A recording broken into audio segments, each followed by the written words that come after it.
Di tengah dinamika geopolitik Indo-Pasifik, dua aliansi militer jadi sorotan, FPDA dan AUKUS.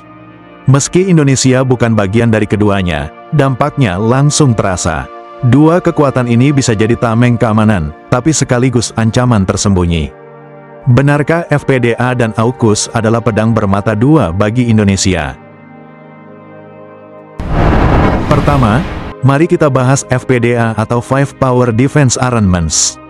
Perjanjian ini lahir tahun 1971, melibatkan Inggris, Australia, Selandia Baru, Malaysia, dan Singapura. Fokus utamanya, pertahanan kolektif jika Malaysia atau Singapura diserang. Bagi Indonesia, FPDA punya dua sisi. Positifnya, latihan militer besar-besaran mereka di Selat Malaka dan Laut China Selatan memberi efek stabilitas. Jalur perdagangan vital Indonesia ikut terlindungi. Tapi di sisi lain, Indonesia tidak punya suara di dalamnya. Bayangkan, aliansi militer ini aktif tepat di halaman depan kita, tapi tanpa melibatkan Indonesia. Jika terjadi konflik dengan Malaysia atau Singapura, FPDA bisa mengubah keseimbangan kekuatan di kawasan.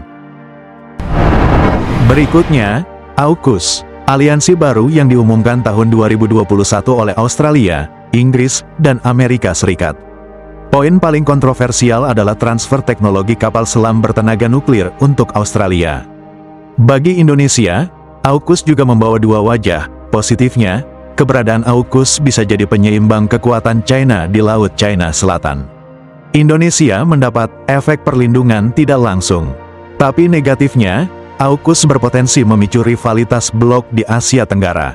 Indonesia bisa dipaksa memilih, ikut Barat atau mendekat ke China. Ditambah lagi, masuknya kapal selam nuklir meningkatkan risiko kecelakaan dan eskalasi militer wilayah kita. Jadi, apa dampak langsung bagi Indonesia?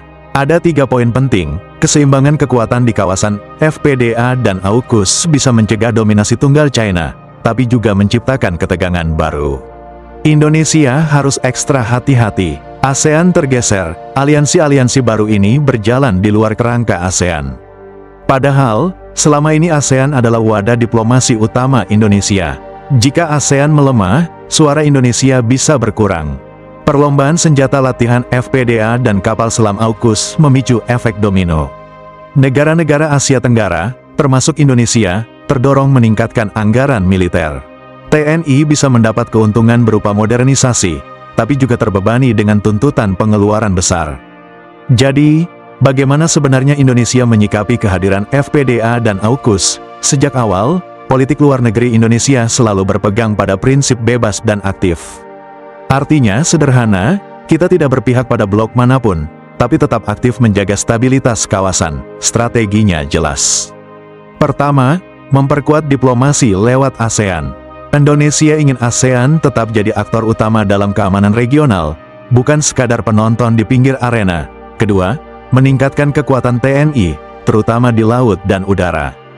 Dengan begitu, Indonesia bisa melindungi kepentingannya sendiri, tanpa harus bergantung penuh pada aliansi luar. Dan yang ketiga, bermain di dua sisi. Indonesia bisa menjalin kerjasama dengan Barat, sekaligus menjaga hubungan baik dengan China. Inilah seni politik luar negeri Indonesia, ibarat berjalan di atas tali yang tipis, penuh keseimbangan, tapi harus tetap tegak agar tidak terjatuh. FPDA dan AUKUS memang pedang bermata dua, bisa jadi penopang stabilitas, tapi juga bisa menjerumuskan kawasan dalam ketegangan baru. Kuncinya ada pada kebijaksanaan Indonesia dalam memainkan politik bebas aktifnya. Pertanyaannya, menurut kamu, apakah Indonesia sebaiknya lebih dekat ke Barat, atau tetap netral di tengah pusaran geopolitik ini?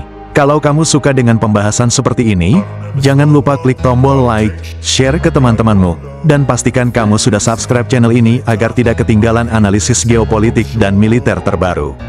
I don't ever slow up, no I don't take shit. I got no love for the fakeness. If you wanna play tough and wanna hate this, I'll always show up and make a statement. I don't ever slow up, no I don't take shit.